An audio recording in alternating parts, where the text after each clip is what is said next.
विशेष के इस बहुत ही खास एपिसोड में आपका स्वागत है। मैं हूं तमन्ना इनामदार दत्ता। अगस्त 2014 यानी करीब एक साल पहले भारत और पाकिस्तान की विदेश सचिवों के बीच बातचीत होनी थी, लेकिन पाकिस्तान के कश्मीरी अलगाववादियों से मिलने की जिद के कारण वो बातचीत रद्द हो गई। एक साल बाद वही कहानी, वही स्क्रिप्ट नजर आ रहा है। इस बार दोनों देशों के राष्ट्रीय सुरक्षा सलाहकारों को मिलना है और फिर से बातचीत नहीं होने देने की पूरी कोशिशें नजर आ रही है। भारत ने साफ कर दिया है कि पाकिस्तानी राष्ट्रीय सुरक्षा सलाहकारों का अलगाववादियों से मिलना, वो भी बातचीत के पहले, हमें मंजूर नहीं है। पाकिस्तान इसको मानने को तैयार नहीं है। दूसरे विवाद का मुद्दा है कि जहां भारत आतंक पर बात करना चाहता है, वहीं पाकिस्तान चर्चा में कश्मीर मसले को भी घसीटना चाहता है। ऐसे में कभी भी बातचीत रद्द होने के आसार नजर आ रहे हैं, सस्पेंस बना हुआ है। हम सवाल पूछ रहे हैं कि क्या ऐसी बातचीत का कोई मतलब भी है।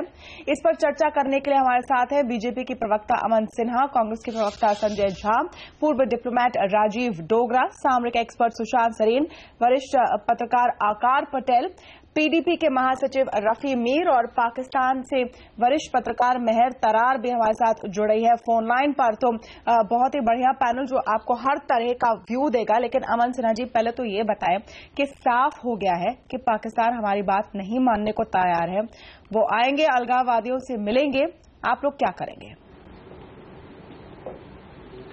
नहीं तमन्ना जी, देखिए जो ऊफा में बैठक हुई थी जिसमें भारत के प्रधानमंत्री श्री नरेंद्र मोदी जी और पाकिस्तान के प्रधानमंत्री नवाज शरीफ जी थे, उसमें इस बात का जो पूरा पैरामीटर है वो तय किया गया था। और जो उसका सबसे पहला जो एजेंडा था वो यही था कि एनएसए जो है दोनों देश के, उसके बीच में बैठक होगी टेरर रिलेटेड इश्यूज पे। 26/11 पे क्या प्रोग्रेस हुई है इस पे बैठक होगी।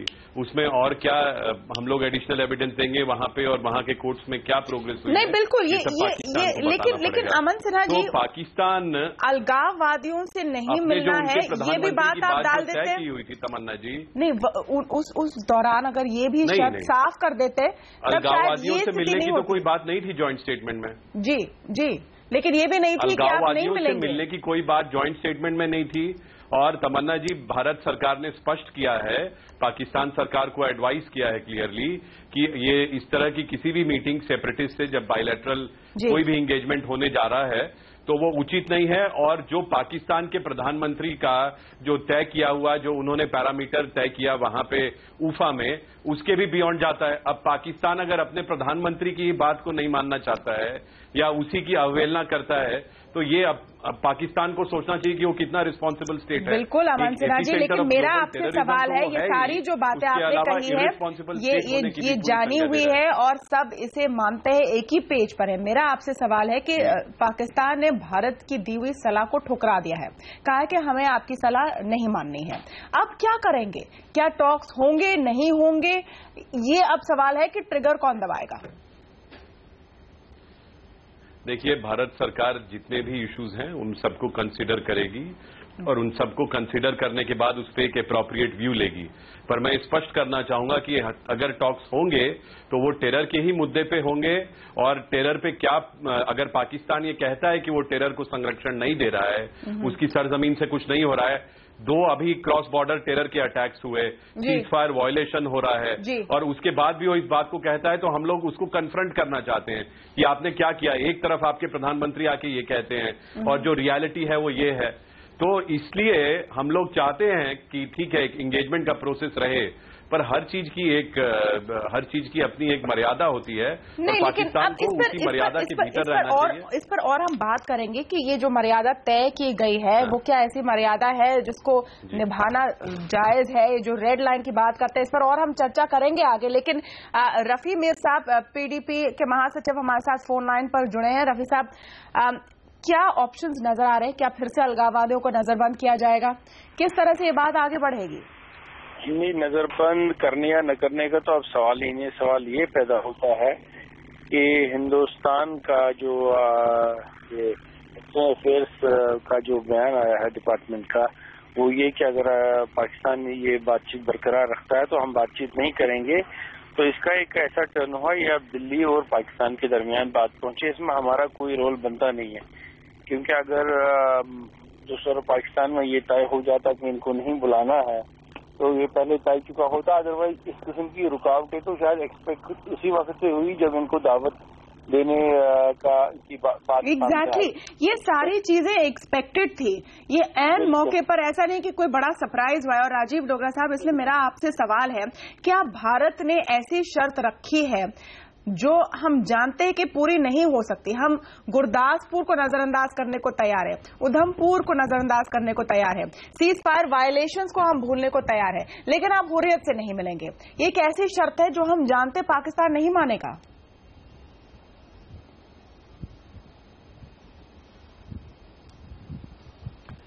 देखिए, मेरे को ये नहीं लगता कि वो जो टेरर का इशू है वो किसी तरह से डाउनग्रेड भारत ने किया है। टेरर के इशू को डाइवर्ट करने के लिए पाकिस्तान सारी अटकलें लगा रहा है और ये एक्सपेक्टेड था कि ऐसे वो चाल या जो भी आप कहें वो खेलेगा और उसमें काफी सक्सेसफुल पहले भी रहा है और अब भी है। पर मैं आपको और आपके दर्शकों के साथ एक चीज शेयर करना चाहता हूं कि पाकिस्तान बार बार कह रहा है कि हम तो सदा मिलते रहे हैं हुर्रियत से।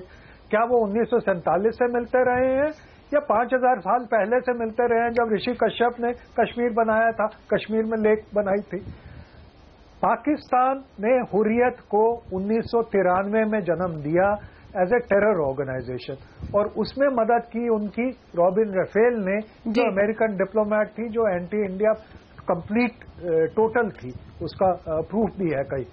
तो उसके बाद 1993 को अगर आप याद करें तो टेरर की स्थिति बहुत ज्यादा बढ़ चुकी थी। डोगरा साहब, बस आपसे विनती की संक्षेप में रखें, क्योंकि उस लिहाज से पाकिस्तान के जब डेलीगेशन आते थे 93 के बाद, नहीं अगर आप ये जरूरी है ओके, क्योंकि ब्लैकमेल करके उस टाइम मिलना शुरू किया। सदा से नहीं मिल रहे थे, टेरर के टाइम मिल रहे थे।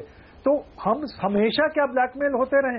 हिंदुस्तान का सवाल ये है कि कभी तो ये ब्लैकमेल खत्म होना चाहिए और मेरा ख्याल मोदी सरकार ने अच्छा किया है ये कदम उठा के कि भाई बस बहुत हो गया, अब हमारी रेड लाइन आपको नहीं। तो हमने अच्छा कदम उठाया, लेकिन उसको क्या हम पूरा कर पा रहे हैं? आकार पटेल, जिस स्थिति पर हम आ गए हैं इस वक्त, क्या ये ऐसी शर्त है हमारी जो अगर हम बहुत ही क्लियर हैं इस पर, तो फिर ऊफा में अगर जॉइंट स्टेटमेंट में नहीं, या कहीं ना कहीं हमें साफ कर देना चाहिए था कि जो एनएसए की बातचीत होगी तभी होगी जब आप अलगाववादियों से नहीं मिलेंगे?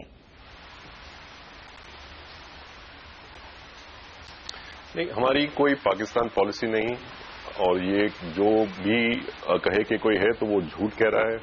पिछले 15 महीनों में आप देखें तो हमने बातचीत की शुरुआत 4 दफा की, बातचीत तोड़ने की शुरुआत 4 बार की। और उसका कारण ये है तमन्ना जी कि 2001 में कश्मीर में जो आतंक था वो पीक हुआ, तब 4,500 लोग वहां मरे उस साल। उसके बाद हर साल गिर रहा है ये नंबर। पिछले 4 सालों में 200 से कम लोग मारे गए हैं, तीनों मिलाकर, आर्म्ड फोर्सेज, सिक्योरिटी फोर्सेज हमारे जो हैं, आतंकवादी जो हैं और सिविलियंस वहां हैं मिलाकर। भारत के पास कोई कारण नहीं कि वो पाकिस्तान से बातचीत करे, और ये ढोंग हमने रचाया है कि बातचीत होनी चाहिए, जब हम ये नहीं चाहते। भाजपा नहीं चाहती कि पाकिस्तान के साथ कोई बातचीत हो, क्योंकि जो भाजपा के समर्थक हैं वो ये नहीं चाहते कि हम दुश्मन मुल्क के साथ कोई भी बात करें। कोशिश तो करते हुए नजर आ रहे हैं, हम कोशिश तो करते हुए नजर आ रहे हैं। सुशांत जी, सुशांत इस पर आपका क्या व्यू है? कौन सी कोशिश, कब बात की आपने? अब नहीं पता नहीं, हमारे भी बेकार की बात है।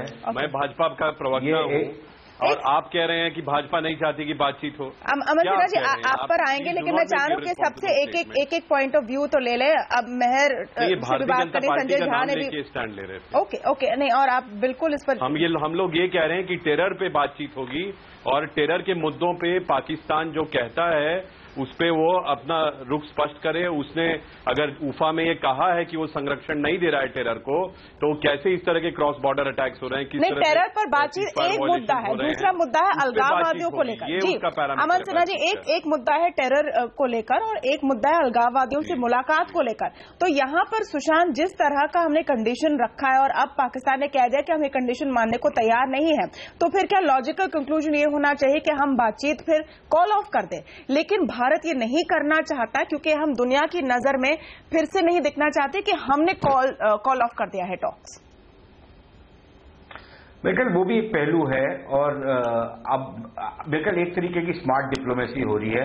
अब जिन लोगों को भाजपा या भारत की किसी भी जो इस तरह की नीति होती है जहां पर भारत थोड़ी सी भी कड़ा रुख दिखाता है, उनको उससे एलर्जी है, तो उनकी अपनी प्रॉब्लम है। लेकिन मैं मानता हूं कि कोई भी यहां पर अगर राजनीतिक दल होता, अगर वो ये कदम उठाता, तो उसका समर्थन करना मेरे लिए तो लाजमी था। प्रॉब्लम यह है कि पाकिस्तान कन्नी काटने की कोशिश कर रहा है जब से ऊफा की बातचीत शुरू हुई है, और जिस तरह से मुसलसल हमने देखा है कि हमले भी बढ़े हैं, क्रॉस बॉर्डर फायरिंग भी हुई है, और ये उनका आखिरी कार्ड था। अब इशू ये है कि हमने एक लिहाज से एक पुश बैक किया है कि आपको ये नहीं हम करने देंगे। अब अगर वो अडिग हैं कि वो आएंगे और मिलेंगे, तो अभी हमारे ऊपर निर्भर है कि हम वो मीटिंग को रोकेंगे। और कोई भी मुल्क जो होता है दुनिया में, कोई भी रियासत जो होती है, वो इस तरह से एक इरेडेंटिस्ट फोर्स को एक सेपरेटिस्ट ग्रुप के साथ मुलाकात नहीं करने देती। सही बात है आपकी सुशांत सरीन, लेकिन ये चले आ रहा है, ये चले आ रहा है। जरूर अर्ज करूं, माय पॉइंट इज कि ये चले आ रहा है और अब आप कह रहे हैं कि नहीं होने देंगे, लेकिन आप इसको इम्प्लीमेंट नहीं करा पा रहे। संजय झा, जब कांग्रेस पार्टी कहती है कि Tamanna, I must join issue on that. देखिए, सती की प्रथा जो थी 500 साल से चली आ रही थी, तो मेरे ख्याल उसको भी अभी दोबारा बरकरार रखिए, उसमें क्या प्रॉब्लम थी? तो जस्ट बिकॉज अगर एक गलत काम होते आ रहा था 20-25 साल से, तो क्या वो गलत काम होते आए? तो अगर एक सरकार ने एक कदम उठाया है, तो मेरे ख्याल मैं तो उसकी सराहना करता हूं। बिल्कुल, लेकिन क्या वो उसको बरकरार रख पा रही है या नहीं, यहां पर सबसे बड़ी अग्नि परीक्षा होने जा रही है। और संजय झा, जब कांग्रेस कहती है कि मोदी सरकार की कंफ्यूज है पाकिस्तान पॉलिसी, तो ये तो आप मानते हैं कि हुर्रियत से मिलने की जो ये प्रथा है आप लोगों के शासन के दौरान ही शुरू हुई है?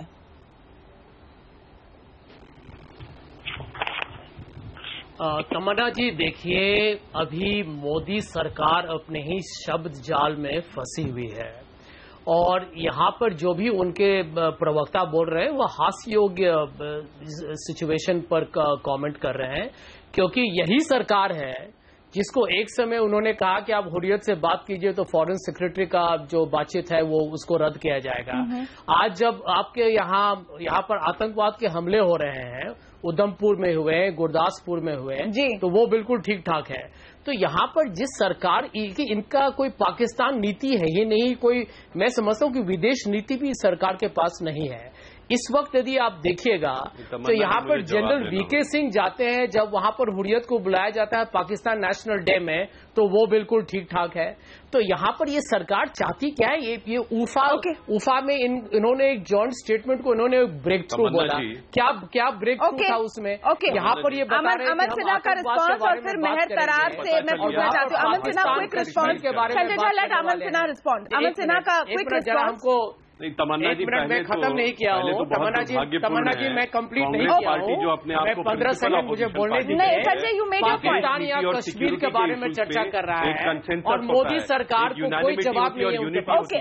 स्पेशली जब फॉरेन पैनलिस्ट हो, और दुर्भाग्यपूर्ण है कि कांग्रेस पार्टी के प्रवक्ता जो अपने आप को प्रिंसिपल ऑपोजिशन पार्टी क्लेम करते हैं, अरे भारतीय जनता पार्टी तो भारतीय जनता पार्टी ने संसद में बात करती है। मैं मेहर तरार से पूछना चाहती हूँ क्योंकि फिर इनको ये बात नहीं ले पाएंगी डिस्कशन में। अमन सिन्हा और 10 सेकंड के लिए संजय झा और अमन सिन्हा, मैं यहाँ आप दोनों से रिक्वेस्ट है मेहर तरार से एक व्यू ले ले, फिर हम अपने डोमेस्टिक इश्यूज में आ जाएं। संजय झा और अमन सिन्हा, जस्ट 1 मिनट। मेहर तरार से व्यू लेकर मैं आप लोगों के पास ही आ रही हूँ। संजय झा प्लीज।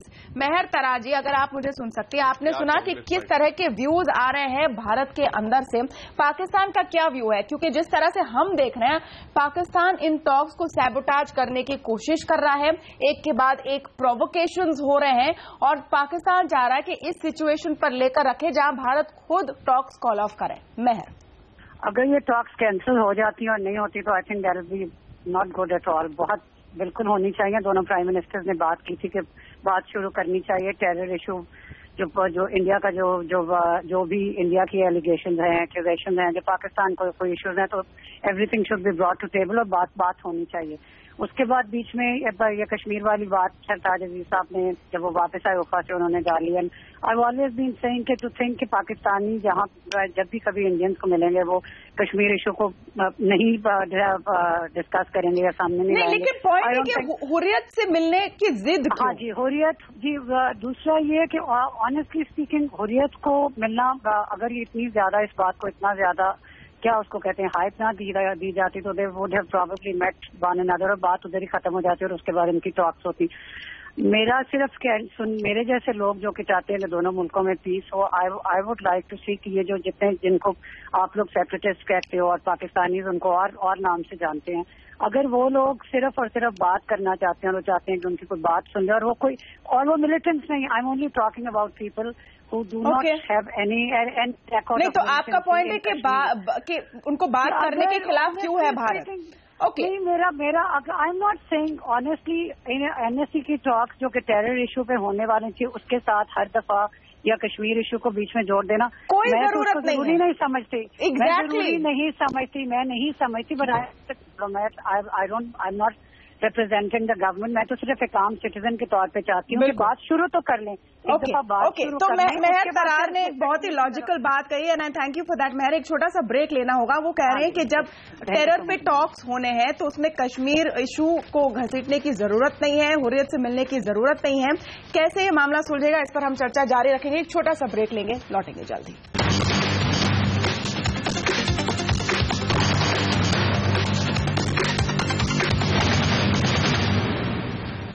भारत और पाकिस्तान के एनएसएस की बातचीत के पहले ही माहौल इतना बिगड़ा हुआ है। अब लॉजिकल सवाल है कि बातचीत होगी भी, अगर होगी और इस पर सस्पेंस बना हुआ है तो उसमें क्या निकल कर आएगा। और यहां पर जहां से मामला शुरू होता है वो है कि भारत ने साफ कर दिया है कि बातचीत के पहले अलगाववादियों से मिलना, कश्मीरी अलगाववादियों से मिलना हमें मंजूर नहीं है।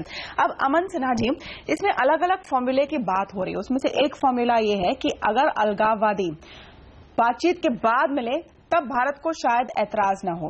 क्या इस तरह के बीच के रास्ते के निकाले जाने की कोशिशें हैं?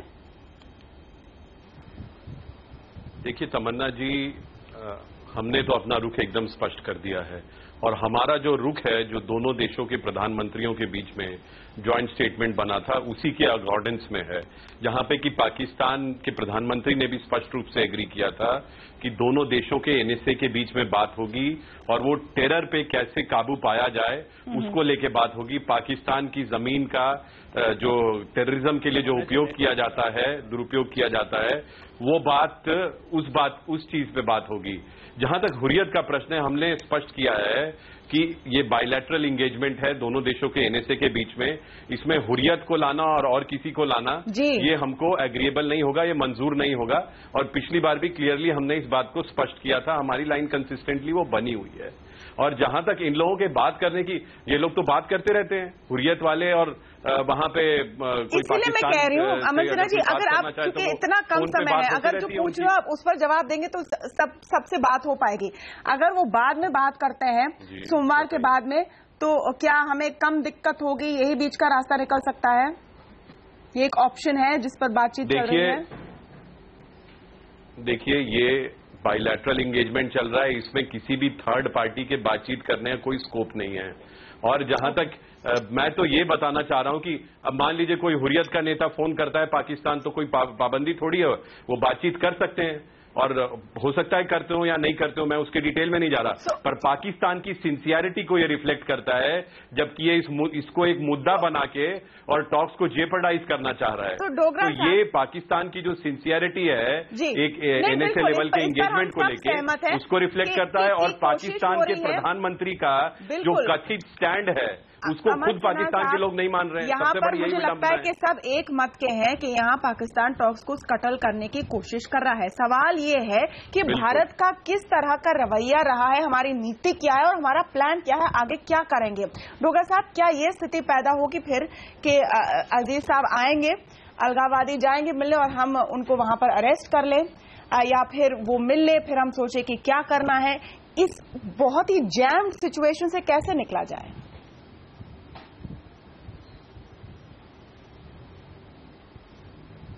देखिए, भारत को अपने जो भी पॉलिसी इख्तियार करे इस इशू पे, उसके ऊपर फर्म रहना चाहिए। ये ना हो कि 6 महीने बाद हम कहें कि अच्छा अलगाववादियों से मिल सकते हैं और ये वो, उससे बहुत नुकसान होता है भारत के लिए।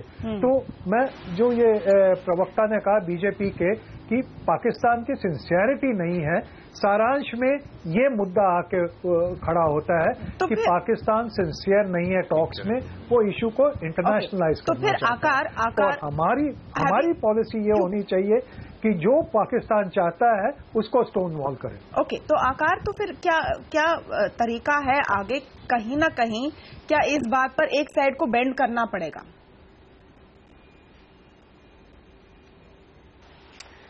बेंड करना होगा और ये हिंदुस्तान बेंड करेगा, जैसे कि हिंदुस्तान ने पिछले 15 महीनों में 4 दफा किया है। ये ढोंग, ये नाटक बंद हो जाएगा। या तो आप जंग छेड़ दें, जो है ना, या तो आप बात करें। बेंड किया है, रूठ जाना कोई पॉलिसी नहीं होती। नहीं, सबको अपना व्यू रखने दीजिए हेमंत सिन्हा जी। कृपया आप अपने शब्दों का चयन ठीक से करें। आप अपने देश के बारे में बोल रहे हैं, क्यों आप अपने शब्दों का बेंड किया है? एक मिनट, हेमंत सिन्हा जी, उनको अपना पॉइंट बोल रहा हूँ। आप उनको पॉइंट रखने दीजिए, फिर आप हर दफा जब भाजपा ने कहा है कि कोई बात नहीं करेंगे, कभी नहीं बेंड किया है, कभी भी नहीं बेंड किया है। मैं कैटेगोरिकली भाजपा ने हर दफा जब कहा है कि नहीं, और किसी ने भी नहीं। हेमंत सिन्हा, उनको पॉइंट रखने दीजिए, फिर आप रिबट कीजिए, लेकिन let everyone keep their opinion. जी आकार, तो आप कह रहे हैं कि कहीं ना कहीं इस रेड लाइन को थोड़ा सा पाकिस्तान से डाइल्यूट करना पड़ेगा या नहीं, ये बड़ी परीक्षा है। बिल्कुल 1 मिनट बचा है, मैं चाह रही हूँ सुशांत सरीन और संजय झा दोनों अपना लास्ट क्लोजिंग कमेंट रखिए। आई एम रिक्वेस्टिंग के संक्षेप में। सुशांत, पहले आप। देखिए, अगर तो ये इस तरह से बेंड करते हैं तो फिर इनको एक बहुत बड़ा खामियाजा इसका भरना पड़ेगा, और मुझे नहीं लगता कि किसी भी दबाव के अंदर आकर ये करेंगे। ये एक पॉलिसी जो थी ये स्पष्ट हो गई थी जब नवाज शरीफ को बुलाया गया था और उसी समय उनसे ये कह दिया गया था कि वो हुर्रियत से नहीं मिलेंगे। ये संकेत उसी समय दे दिए गए थे। मैं अब 2 और चीजें जल्दी से आपसे अर्ज करूं कि सरताज अजीज ने खुद ही बोला था पिछली बारी जब ये वार्ता कैंसिल हुई थी कि ये बड़ी बैड टाइमिंग थी, हमारे को नहीं करना चाहिए था। उसके बाद ऊफा के बाद उन्होंने ये कहा कि कश्मीर का मुद्दा अभी ज़ेरे बहस नहीं आएगा, अभी सिर्फ आतंकवाद पे बात है, क्योंकि एग्रीमेंट सिर्फ आतंकवाद पे है। और जब अगर बातचीत आगे शुरू हुई, कोई डायलॉग प्रोसेस आगे शुरू हुआ, तब कश्मीर का मुद्दा टेबल पे होगा। तो ये अब कहना कि नहीं हम इनसे बात करेंगे, मेरे ख्याल भारत के गले पर अंगूठा रखा जा रहा है और ये किसी भी हालत में स्वीकार नहीं करना चाहिए। लेकिन क्या भारत टॉक्स कॉल ऑफ करेगा? अगर भारत टॉक्स कॉल ऑफ करे तो इसका क्या असर होगा? Sanjay Jha, last word please, 10 seconds. देखिए तमन्ना जी, एक बहुत महत्वपूर्ण विषय है, एक बहुत महत्वपूर्ण विषय जिसके बारे में किसी ने नहीं कहा है और भाजपा के प्रवक्ता ने इसको नहीं कहा है कि इनका जो कॉमन मिनिमम प्रोग्राम है पीडीपी के साथ जम्मू कश्मीर में, वहां पर ये लिखा हुआ है कि वे हुर्रियत से बात करने के लिए तैयार नहीं है। तो सिन्हा जी को समझना चाहिए कि झूठ न बोले। नहीं, इन विच कॉन्टेक्स्ट आवाज सुने, आप ही के इन विच कॉन्टेक्स्ट, एनएसए टॉक्स के दौरान नहीं, और विदेश नीति 56 इंच की छाती से नहीं करता है। ओके, चलिए अंत में डायलॉग बाजी। संजय झा, हमारे सारे एक्सपर्ट, बहुत बहुत शुक्रिया। इस पर हमारी नजर रहेगी टॉक्स होते हैं या नहीं, किस तरह की पोजीशन निकल कर आती है। बहुत बहुत शुक्रिया आप सबका। नमस्कार।